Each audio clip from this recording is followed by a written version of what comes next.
Acres of farmlands around the basin of the White Volta at Pwalugu in the Upper East region are flooded following the spillage of excess water from the Bagre Dam in Burkina Faso. Some farmers are currently counting their losses, whilst others are trying to salvage what they can of their produce before the farms are completely submerged. Joy News correspondent Albert Sorry has been speaking to some of the farmers in our reports.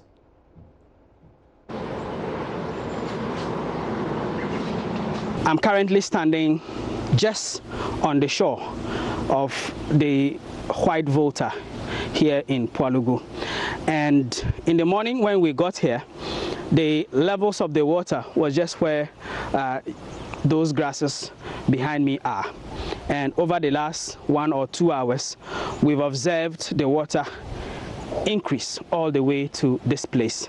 This place is a bit hilly, so the water hasn't managed to get into farmlands on this part of the community yet. But at other places of the community, farmlands are already submerged, and acres of them actually are currently flooded. And most of the owners of those farms are currently rushing to try and salvage what they can. So I've been talking to Vincent Atinga, who is one of the farmers here in Pwalugu. He was the person who took us round the first time we visited this area when it was first announced that the authorities in Burkina Faso intend to spill excess water from the Bagre Dam. The spillage actually started last Friday, and so Vincent has been telling us all the observations he has made. It's just every farm is now completely spoiled, just left from those who are far small, but all the farms are spoiled. So we are now crying. We don't know where we'll get food to eat.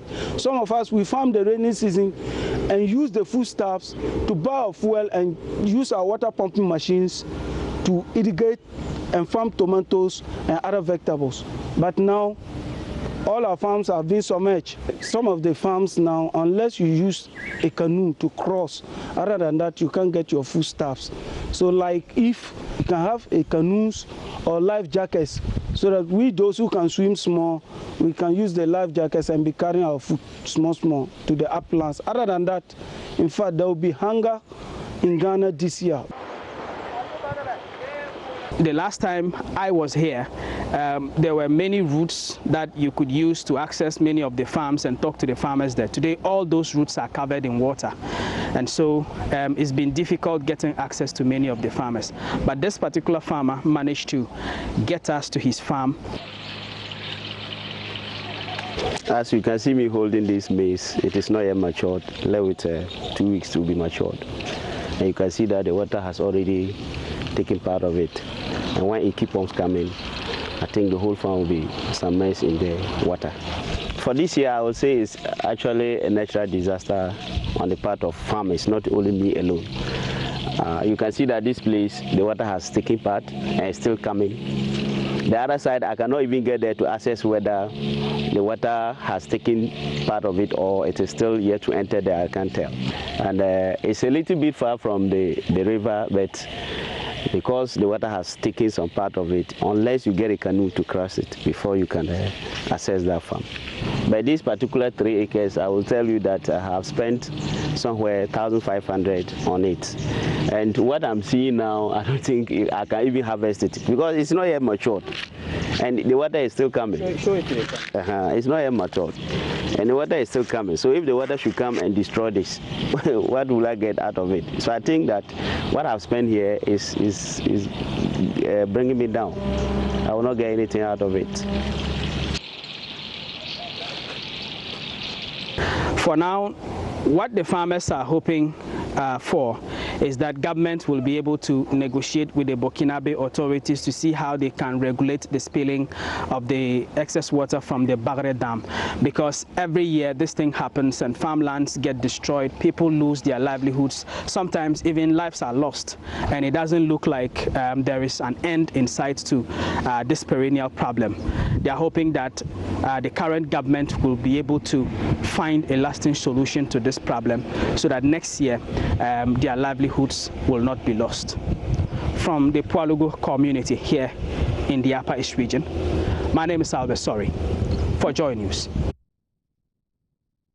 Well, Albert Sorry joins us on the line to bring us the very latest. Albert, so we've seen you go out there to speak to the farmers who have been affected. What's the very latest as far as support or relief for these people? Well, the water levels, from what we understand, have continued to rise, and many more of the farms are now submerged. Now, the fear has always been that this will happen. You remember when we first heard that the water was going to be spilled, we went to the community when we spoke to these same farmers, and many of them were afraid that if eventually the water is spilled, what is left of their produce is going to get submerged. So this is the situation now. A lot of them have managed to save a little bit of what they have there, but most likely the rest of it is going to be submerged if the spillage continues. NADMO officials had been there earlier in the morning to check the situation as far as the water levels were concerned. But from what the farmers told us, no sort of help had been offered them during that time that they came. But we've heard the regional NADMO coordinator speak, and he has been talking about the communities that they have visited. Most of them are in the Boku areas, but where I went is the Polugu area. So maybe they are yet to get to these farmers, but as we speak, no sort of help has gotten to them. All right, thank you very much, Albert Sorry. And we have been trying to reach NADMO, but we have not succeeded. So we'll move on to other stories. And President Akufo-Addo is projecting relatively high economic growth for the country following sound economic policies he says his government has put in place. Addressing the Ghanaian community in Beijing, China, President Akufo-Addo says the macroeconomy of the country has improved significantly, causing more investors to invest in Ghana.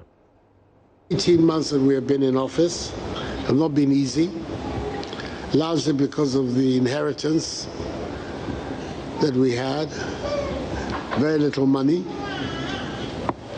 and many things in disarray.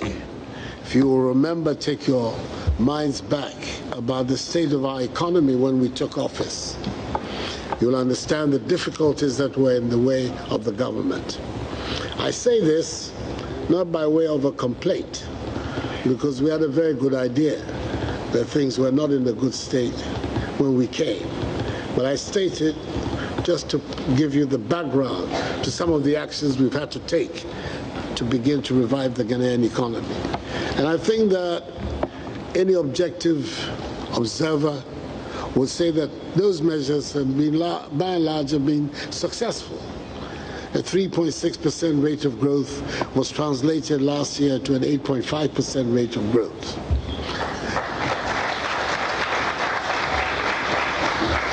And this year, all the projections are that we will repeat that same rate of growth for the year 2018. So 2 years in succession, we'll be seeing relatively high rates of growth.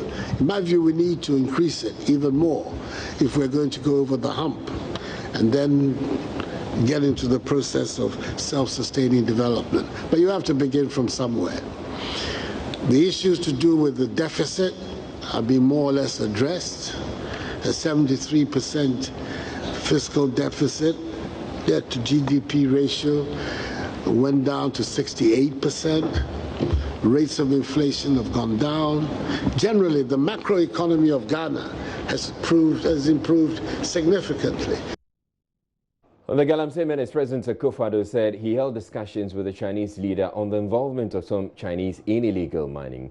The president said they have agreed as much as those who fall, they have agreed that those who fall foul of the law will be punished, while those going about legitimate business will be protected. This phenomenon of Galamsey has meant the devastation of large tracts of Ghanaian land. Our landscape in many, many areas become very ugly because of this indiscriminate exploitation of the lands. Some of them going deep into forest reserves. Situations people go and dig in forests at midnight, hoping to escape the scrutiny of the law enforcement agencies. And they have active support and connivance, even of officials on the ground. There is no future if we continue down that road. And together we have to stop it. Unfortunately for us, again, there are foreigners who are praying and acting in this area. Some of them come from here. In my meeting with the President Xi Jinping yesterday, I said it to him quite frankly that we have this situation, and there are many of his compatriots who are involved in this exercise. And I want him to understand that when the law enforcement agencies in Ghana act against them, we're not acting against Chinese. There's no anti-Chinese policy in Ghana. Today, China is our largest trading partner. China has made very important, significant contributions to the development of our infrastructure and to the growth of our economy. So we can have no quarrel with Chinese presence in Ghana, and we don't. But we do have a quarrel with those who will get involved in this illegal mining. And now, as far as that is concerned, I don't intend to have no curve, no bend. I'm not changing my mind about this fight against the gang.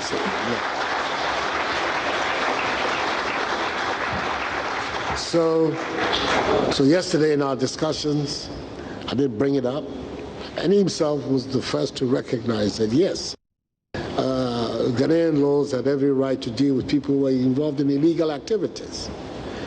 And he would be the first to recognize our right to deal. Obviously, what was of concern to him is that those Chinese in our country who had legitimate rights, who were going about their businesses lawfully, would require the protection of Ghanaian law. I don't have any difficulty about that. And that is the way it should be.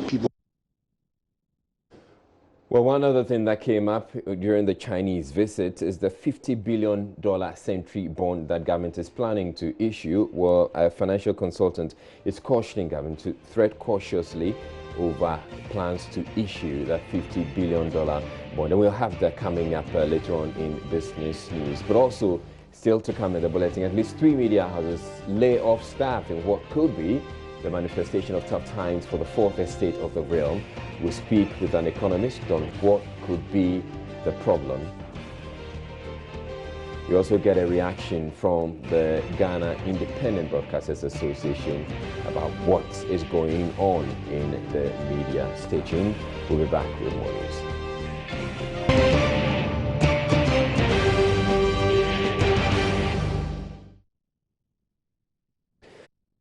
Professor Peter Korte has partly blamed the challenges being experienced by some of the country's media houses on the motive for setting them up. His comments come on the back of several layoffs in the media, with TV Africa, Group Indom and EIB Network said to be amongst the hardest hit. Now, the layoffs have also come on the back of the banking crisis, which has seen the collapse of 7 banks, with hundreds of staff losing their jobs as a result. We would shortly hear from Professor Peter Korte. But let's get on to the Facebook page of Dr. Papakwesu Indom, who has posted something in relation to the layoffs. So he says it is time we remind ourselves, and goes on to quote a Bible verse, John chapter 8, verse 7. And he says, it has become commonplace for a number of Ghanaians to shout, crucify him, jail them, and throw away the keys, seize their assets, thieves. We hear these on the streets from lawyers, economists, consultants, government officials, and others. We have been here before as a nation. Some lost their lives, yet we are where we are. It is a fact that 7 locally owned banks have been stripped of their licenses by the regulator. It is appropriate for those alleged to have caused the losses or engaged in criminal conduct to be taken through the dictates of the law. But why this overwhelming attack on all Ghanaian banks? Investment in finance houses and the insurance companies, all professions and industries in Ghana have problems, and many are under stress. This includes legal, media, health, education, pharmacy, public sector, football, music, etc. We cannot continue the early recounting of wrongdoing, challenges and problems. Let's find solutions. That understandably is a difficult thing to do, but we cannot give up our own entrepreneurs, professionals and workers.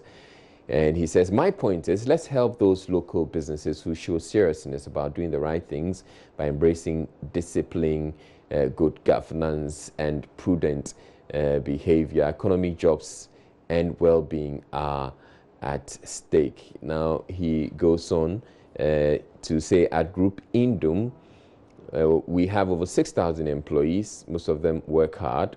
They have families and they have hopes for a better future. I agonize over even one employee who has to go home because the business cannot support him or her. Once in my life, I had to sell almost everything I owned in charity and start all over again, but my dignity and knowledge was intact, so I bounced back. I'll do it all again if I have to, but not everyone has the choices available to me. And he goes on and on this particular issue, but we will come back to this later. But let's get on to Skype now and speak with the president of the Ghana Independent Broadcasters Association, Andrew Danso Ninkra. And thank you for making time, Mr. Danso Ninkra. Now, what do you know about the layoffs in the media? And it is something that that worries Giba. Okay, thank you, Israel. Yes, it is something we are picking up. It's some kind of information we are picking up from social media. And we are at the moment trying our best to find out the entirety, the truth about this. The little check we have run indicates that a few of the affected media houses, yes, they are not entire layoffs as it is being put out there, but basically some of them are regular things that they do, which has to do with management decision. In some cases, there have been a few resignations and the rest, but otherwise, it is something which is reflecting on the general economy at the moment. So you relate it to, or you think that it has to do with the economy, that the economy is facing challenges, and as a result, these businesses are having to go through some challenge? More so, because it is not just limited to the media landscape. It is also affecting other companies, as the banks, as the mining industry, even concerning government workers themselves, the public service is also affected. So that should also inform you that it is not just about the media, but also has to do with the general economy. All right, but if you look at the media landscape, it isn't quite all the media houses that are having to do this. And incidentally, a number of the media houses, or quite a number of the media houses that have been affected, happens to have some links with the financial sector. And you're saying that you still think that it has to do with the general economy?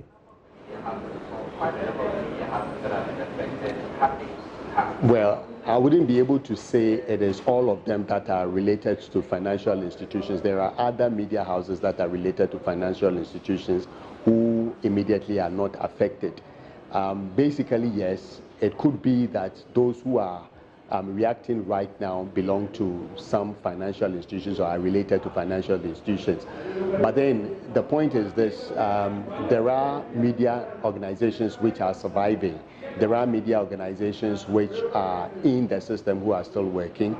Again, you would realize also that some of these companies were related to banks and they have worked for some time. And so if what is happening in the banking sector affects them, they definitely will have to re-strategize. So I believe it is part of the normal thing to do in re-strategizing that is going on at the moment.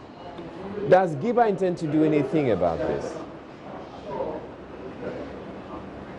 Certainly. It affects members who have people who work with them.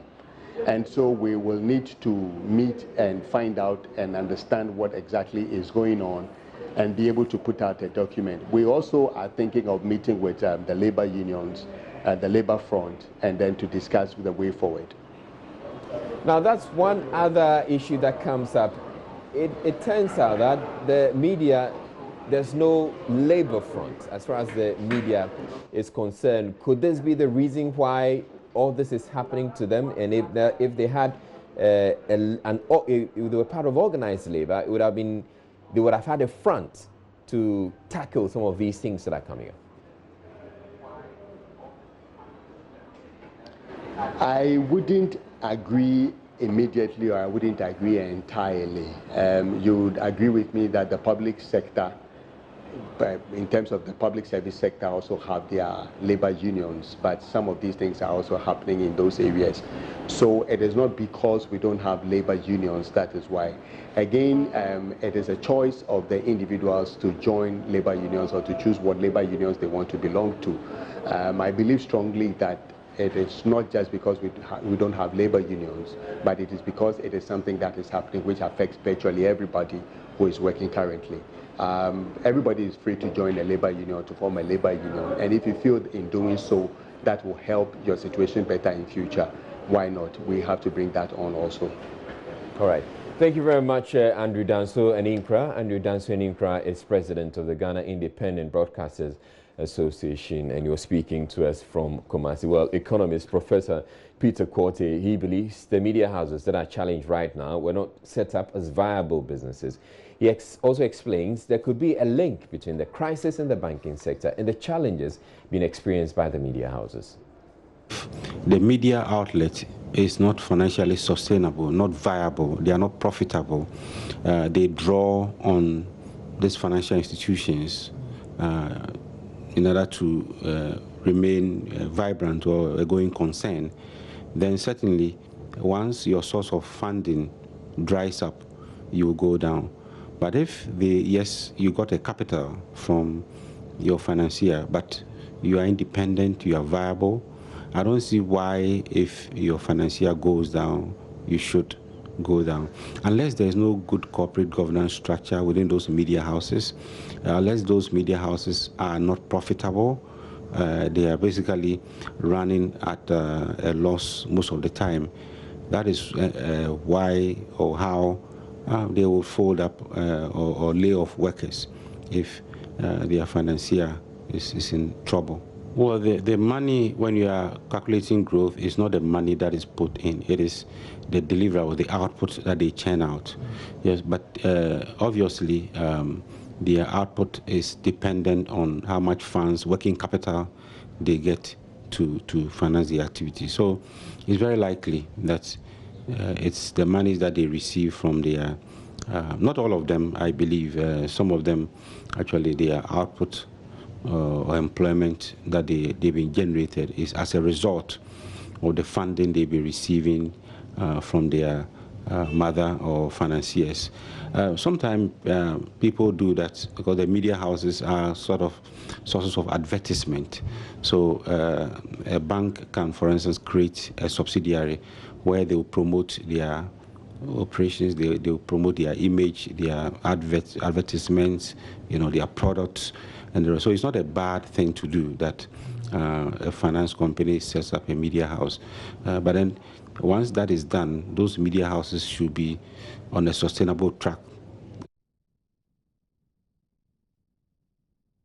We're taking a break here on Joy News Prime to bring you business news. And Emmanuel Abajuyafe is standing by to do that. To stay tuned.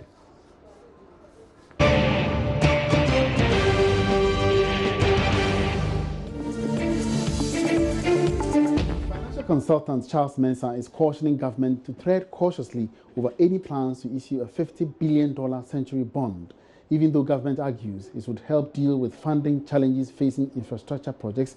Charles Manson says it would be in government's interest not to push through the proposal. Look at the history of those who have done it. It has always been corporate, like Coca-Cola and Co. They are the guys who would go in with an option that after 30 years they can pay you back, provided everything has been worked out. But we can't do that. What are the risks? Because some would say that in a market like this, it's worth exploring. Some others have done that. Why do you think that we should tread cautiously on this approach? Because others have done it. So maybe we can also be the first. I believe the same argument was raised when in 2007 we wanted to do the Eurobond. Yes, because it was 10 years, so it was predictable. In 100 years, you know, we're given a rate over a period because you are fixated on that yes, next year you have to pay that kind of amount. Unless otherwise you're going to put all the 50 billion into a commercial venture where you will see profit accruing to us starting from year 1, year 2. Then the servicing of the debt becomes easier. One would have thought that rather we should encourage some serious investors to go into the areas of the railway sector so that the railway sector, government itself would farm it out to third parties to do that, maybe 20 years, 30 years, 40 years. Now, consumers of maize and some operators within the poultry sector have begun feeling the pinch of the sudden rise in maize prices on the market. Farmers say the price hikes have come about as a result of the devastation by the fall armyworm in recent times. The price of a bag of the commodity has gone up, and in some cases by nearly 100%, from about 150 Ghana cedis last year to 250 Ghana cedis presently. Prince Apia has more in the following report. Here is Nyamebeche number 2 in the Sechel Farm Plains of the Ashanti region, where 28-year-old Enes Yakwani is a farmer. His 7-acre maize farm is not doing well because the fall armyworm has eaten most of them.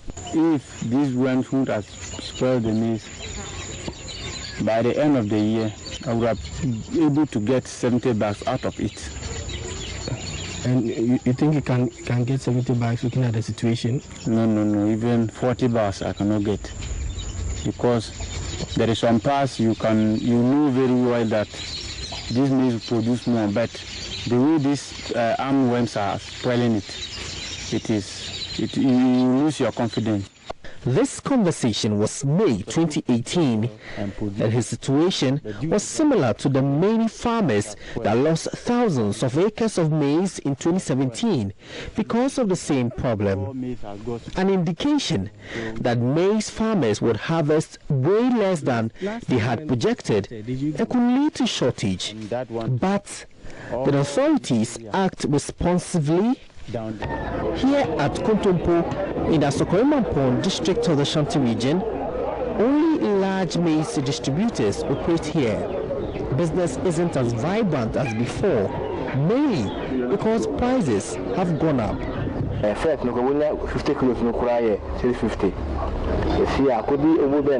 kilograms of maize was 65, but now it is between 85 and 90 cedis. New maize was between 80 and 100 cedis, but now it's almost 200 cedis. Old maize is now 250 cedis, but it was 180 cedis then. Statistics show that about 65% of feed inputs of poultry is maize, which means they are the hardest hit by the price hikes. David Asaresiama owns 8,000 birds in Boama Nsoko up the Fenson Road in Ashanti region. He says the current situation has increased the cost of production.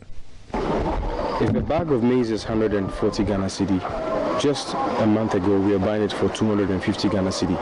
So for a ton, if I need about 4 bags, that is almost 1,000 Ghana cedi. So you can imagine that maize being the bigger ingredient in the ton ration is taking more of the profits of the farmer. So a year ago, I mean, I could buy perhaps a trailer of maize that's over 30 tons. This year, I've just got a few bags. Why? In the face of this, it is important that Agric Ministry is more responsive in tackling the maize challenge to avoid a recurrence in future. Prince Apia, reporting. Now, government has welcomed plans by Norwegian oil firm Accra Energy to support the accelerated oil and gas capacity program with $4.5 million. The Accelerated Oil and Gas Capacity Program was launched by President Akufo-Addo in November 2017. It is aimed at building the capacity of citizens and industry with requisite skills to actively participate in Ghana's oil and gas industry. According to the CEO of oil firm Accra Energy Ghana, Jean Arve Hogan, the decision to support the program forms part of the company's commitment to boost the local oil and gas industry. We will support the governmental initiative for oil and gas training with a $4.5 million that was communicated by the deputy minister today as well, and that's correct. We will do that as soon as we get the application formally coming through, and that will then build on the competence among, could you say, the theoretical or academic skills. But we have also argued strongly for developing vocational training.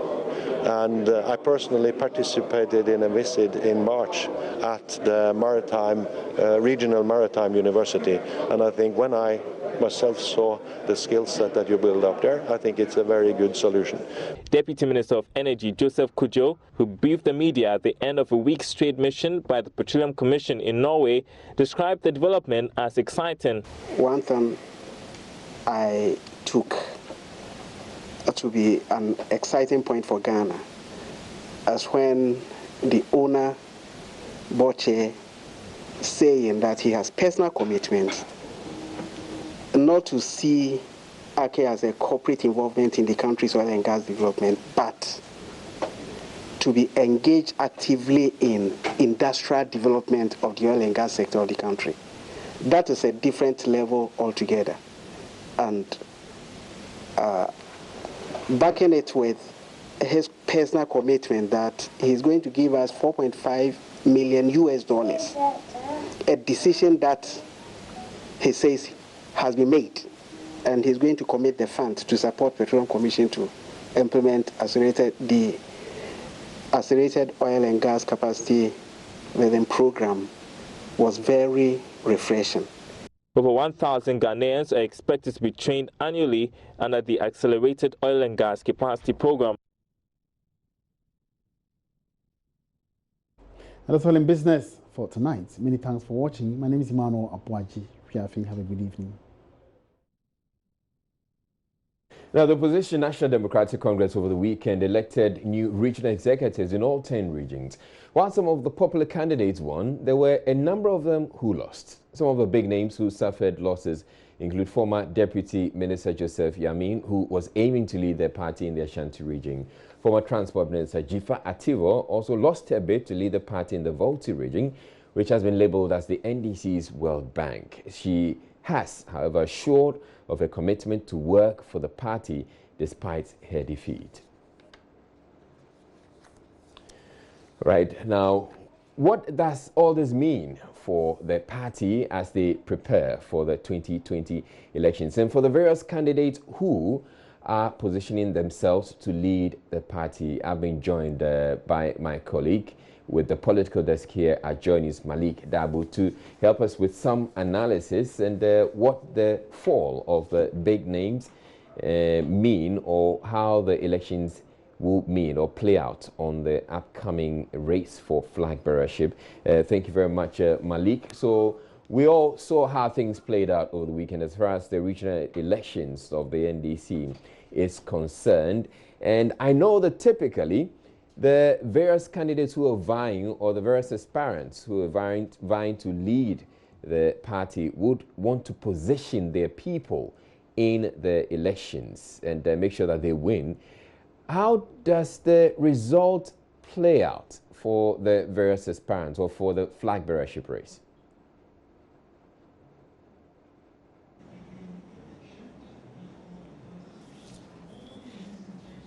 Now, Malik, if you can hear me, I just want us to do some analysis of the election results and how this will pan out as far as the election. I can hear you. So if you look at the number of people who ran for these various positions, let's take, for example, those who went for the chairmanship. If you remember, last year, the 10 regional chairmen of the NDC went to former President John Mahama's home. They were led by Greater Accra Regional Chairman Adekuka. They went there, they had conversations with him. At the end of those conversations, they told the former president that they were prevailing on him to run one more time to lead the party to the 2020 general election.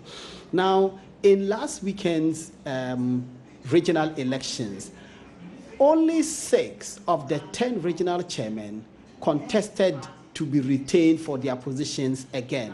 Out of those 6 who contested, only 3 won. The remaining 3 lost their positions to competitors in the election. So if you look at it, 10 out of 10, 6 out of the 10 ran for re-election, 3 out of the 6 won their seats. And if you just care to know, let me just run us through those who ran for re-election. You were talking about the Upper East Regional Chairman, the Upper West Regional Chairman, the Volta Regional Chairman, the Western Regional Chairman, the Eastern Regional Chairman, and then the Greater Accra Regional Chairman. These were the 6 who ran for re-election. Out of these 6, Adekoka, who is the Greater Accra Regional Chairman, he won his bet. The Eastern Regional Chairman lost. The Western Regional Chairman lost. The Upper West Regional Chairman also lost. And then those who won were the Volta Regional Chairman, the person who beat Jifar Tivor, whom you just mentioned. Jifar Tivor was seeking to topple John Kojo Japan for the Volta Regional Chairmanship, but John Kojo Japan retained his seat. Then we know that there is an Upper East Regional Chairman as well. He also won his seat. You have to remember that John Akologo Tia competed for the Upper East Regional Chairmanship, but the regional chairman, the Alaji Mumuni Bonabu, he retained his seat. Upper West Region, he lost. That's Matthew Song Abu. He lost his seat. So if you look at it, fundamental question, is this an indication of how former President Mahama will perform in the presidential primary? You can say yes and no.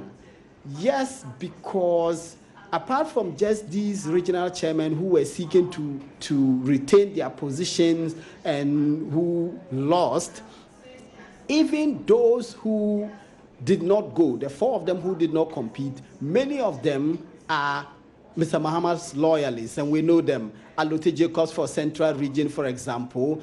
In fact, Aquinas who competed for the Central Regional Chairmanship and lost, it is said that he lost primarily because he was largely seen as a poodle of Alote Jacobs. And Alote Jacobs is not very popular in the region right now because the party in the region believes that he did not perform, for which reason the party lost 12 of the 16 seats that it held before the 2016 election. Right. Therefore, Alote Jacobs' sins were visited on Aquinas, and therefore he lost that one. Now, if you look apart from these 4, some of whom are clearly loyalists of Mr. Mahama who didn't go, and some of whom clearly would have lost even if they went. We know some of the former appointees. I just mentioned John Tia. We know Joseph Yamin of Ashanti region. He went and he was former deputy sports minister, later former deputy regional minister. He lost his bid as well. John Tia Kulugo lost his bid. Jifar Tiva lost her bid. Aquinas, I just mentioned, lost his bid as well. All of these people are viewed as loyalists of Mr. Mahama, and therefore they did not perform, and they all lost. Briefly, having said that, yes, those who won, some of them themselves had to pledge loyalty to the former president, because it was rumored that they didn't back the former president, and they knew clearly that if that seeped through, you couldn't tell what the grounds looked like, and therefore, if you were not careful, you would lose. Let's take Northern Region, for example. The Northern Regional Chairman, and my information indicate, the Northern Regional Chairman, when he appeared at the voting scene on Saturday, went to kiss a photograph of the former president, which was hanged at the Congress ground. And this was to signal to supporters and delegates that the rumors that he was not a Mahama person are not true. So he won. Of course, we know that the Sufa Azoka, who was the incumbent, didn't run for election in that. But we also know that a former appointee of Mr. Mahama, Moses Mabingba, who happens to be a former Northern Regional Chairman, also competed for that position and lost. All right. So you can argue for both ways that it is possible that Mr. Mahama's popularity is not as high as it used to be, and that is reflected in the results. It is also possible that many of the people who have won are themselves loyalists of the former president. Thank you very much, Malik Dabu. And Malik Dabu is with the political desk here at Joy News, and he's also editor of My Joy Online. The staff of the Jaso District Forestry Office were among 5 people who died in a motor accident Sunday on the outskirts of Jaso in the Ashanti region. The forest guards and 2 others died on the spot when a Kia Picanto taxi in which they were traveling collided head-on with a state transport bus. Driver of the cab is said to have attempted a wrongful overtaking of another truck, resulting in the tragedy on the Accra-Kumasi highway. Interior has more in the following report.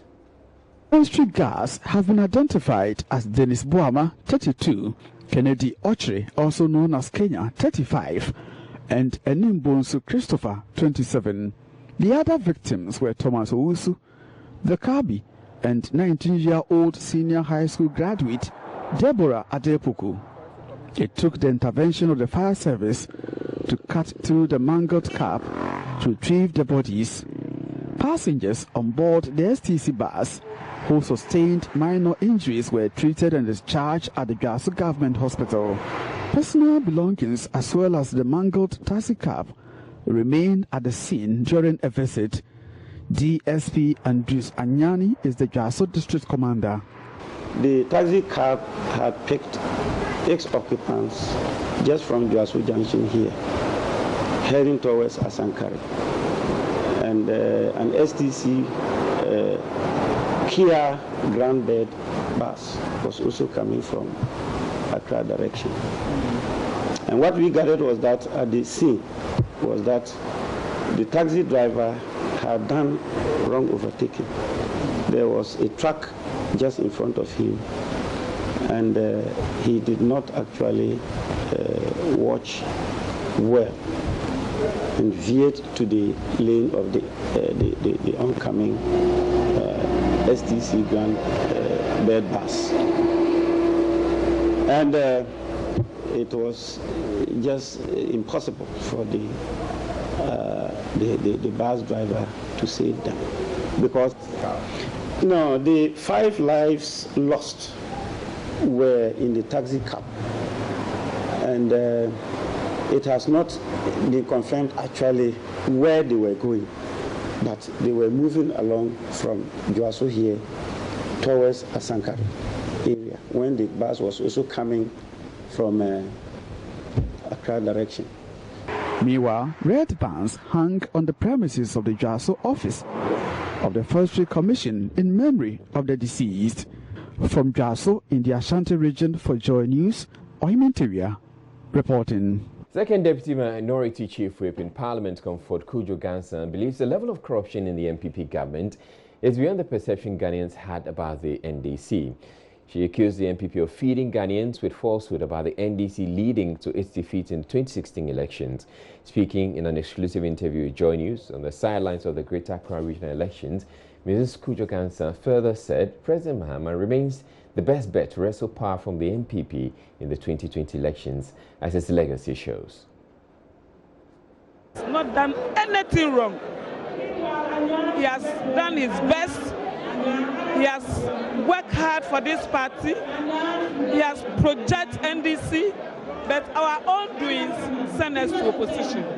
We don't need any new face, because it is we, the individuals, that need to change, not the leader. The leader, who is John Dramani Mahama, is coming again, and is going to win. The victory is coming again, and we are going to win. Because whatever they have been telling the people, now the people themselves are judging, and they have realized that it's never true. The MPP in opposition then portray the picture as if it's a corrupt president. today is showing black and white that is the best. Look at the corruption in their government now. You can't compare it to NDC. After if NDC will steal, they will steal coins. These people, they will steal dollars. What are you talking about? Mama has not done anything. But people believe the perception, and that took us to opposition. Now the people have seen the mistakes, and they have realized that Mama is the best among all of them. Who can tell me he has done a project more than Mahama? Nobody can challenge him. He's coming with vim. We are going to support him, and he's going to win 2020. Because we are going to do everything possible, campaign for him, and Ghanaians themselves are looking for him, like the way they will look for a pin that has fallen in the sand. Ghanaians are looking for, people are holding lantern, looking for Mahama come back. So Mahama is coming, is going to win 2021 December. We will swear Mahama him as president. Thank you. The mayor of Accra, Mohamed J. Soa, says the capital is on course to becoming the cleanest city in Africa. He says heaps of garbage which used to be on the shoulders of major roads have been cleared, and what you see, it has a challenge is a field generated by what is left is a challenge is a field generated by markets. Joining his agenda last week, gauged work to achieve President Akufo-Addo's bold declaration of making Accra the cleanest city in Africa. The mayor, in an interview with Joy News on the sidelines of the presentation of 500 garbage trucks to some district assemblies, stated his outfit is adopting various strategies to overcome that hurdle. It is doable, it is possible, it is achievable, and we are fully on course. As I speak to you today, you may not find mountains of refuse in Accra as it used to be when we came into office, and that's a matter of a great achievement to us. As it is now, we've been able to deploy people also onto the streets that are also even doing waste picking on the streets. So there are a lot more than it. And then we have been able to, the household coverage of waste collection is now almost 80%. So we are indeed winning the war. The challenge sometimes are the major markets where we are supposed to deal with the Agboglushi, the Okanshi, the Katamanton, the Kaneshi, Mokola. These are the areas that we have a bit of a challenge. Of course, strategies are being deployed to be able to combat it and win that war as well. And once that is won, generally you will see Accra to be very clean. So once we are winning the war on the household waste collection, that we have reached about 80%. So indeed, the war is being won. The record shows that we are winning the war, and by the grace of God, we'll be able to get there. Right, so a lot of people have been under the misconception that you'd have to actually pay or part with monies to get bail or to secure bail for someone. So when I posted on Facebook over the weekend that Ghana Police Watch or the Ghana Police Service says you don't have to pay any money to secure bail for anyone, a lot of people were surprised, and they said it wasn't true. Here are some of the comments that came up on the post I put on Facebook. So Ishak says the word out there is bail is free, but that isn't the case on the ground. From the district commanders to the last corporal, the demand for money before enforcing any bill. Salisu says, they will say it on your show, but act differently when you find yourself at the police custody. My problem with Ghana Police Service is the integrity. They lack integrity. And Eduku says, this post can be likened to the Works and Housing Minister's comments. Landlords shouldn't take rent more than 6 months. It's mere hypocrisy. And Kwang Godfrey says, we've known this for a very long time, but the issue is when you decide to go by the rightful way, you'll be frustrated so much so that getting to know the police, the CID in charge of your case would become problematic. So the question is, when they insist on you paying something, who do you report to? Now, this is the conversation that I engaged officials of the Ghana Police Service on Ghana Police Watch this week, and the show was aired about an hour ago. And here's just a bit of what went on the Ghana Police Watch. This misconception that people pay for bail. I want to start on the point that bail is free. Bail has been defined by the Black Law Dictionary in the context of Section 96 of the Act 30 he's talking about, to be an agreement for you, the suspect, to kind of go home, have your liberty, and get back whenever you are called. I want to get to the public this saying that it's a misconception that you pay for bail. So when they say bail is set for 50,000 cedis, you're not paying any of that 50,000? No, no, no. How does it happen that in some instances, some people say that they pay? What is it that they pay? Yes, we hear of such complaints, but they are not supposed to happen. Bail is free. We are not supposed to pay for it at the police station level, and that's what I want to pass to.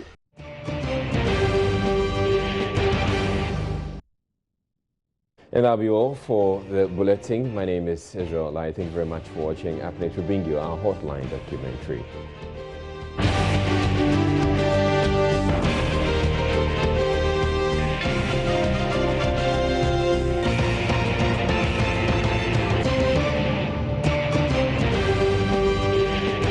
This is Joy News Prime.